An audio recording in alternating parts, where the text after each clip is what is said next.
So 14th May, back to lockdown. No makeup, which means haven't shaved. Been doing a lot of work on the Passion to Perform program, and it's relaunched. I'm sure you would see it on social media. That's the 10P framework with 3 different options, which is what got us thinking to share this with you. This is scary, especially if you're a CEO, if you're a head of HR, if you're a boss and you've got a team. You're losing control.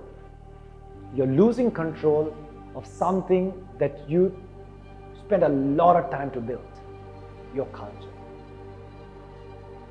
When all your employees are told that society is the problem and move away from society, go back home, stay close to your family.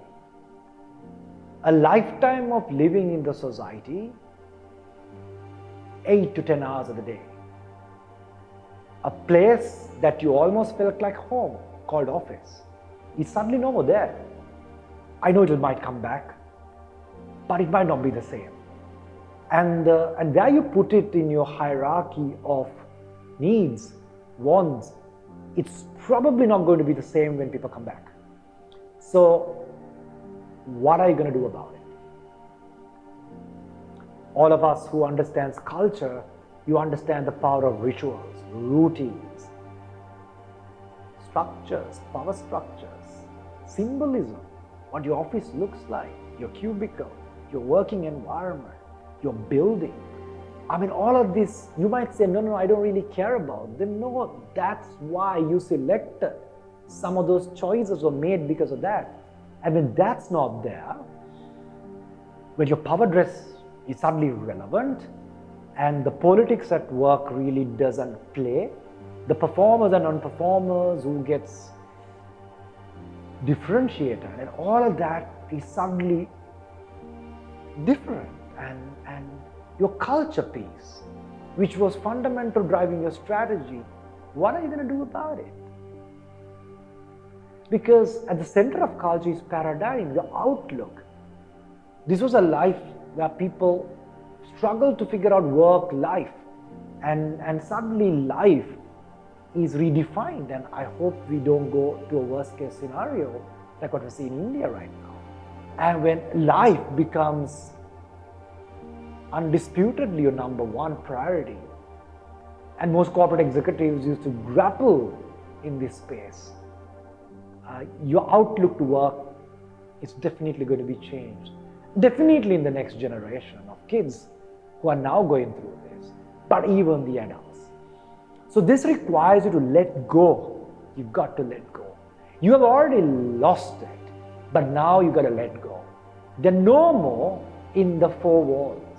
They're no more at the morning meeting. They're no more taking you as seriously as they used to. You got to give a framework that they, your team, could figure it out themselves. And you might not even have control over it. But if the framework is clear, if the framework is something that your team anchors on, well, that could be the game changer. So the Passion to Perform program, I guess we're really excited, is about your team figuring out the platform that they want to perform on. Sometimes they might want to change. They have to figure out what are they going to be good at, the perfection P. What you were good at might not be even relevant anymore, and you've got to relook at and reconfigure your skill set, your competency mix, and where you find your passion from, what principles you take forward from the ones you probably compromised might not be the way you want to go forward.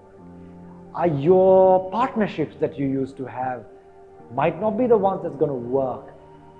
Your purpose to why you're doing all of this, the way you looked at your goals, objectives, personal goals, your work goals. I mean, you have to relook at all of this, and your employees will take the call by themselves, and then hopefully you'll be aligned towards the way they're realigning themselves. So that's the game change, from losing control to letting go, but using a framework that you might be able to reconfigure the way you're going to connect that team from the society, because they're no more in your box that we used to call our culture. It's a debate, it's a discussion. I hope we can talk about this. In the meantime, passion to perform, we're ready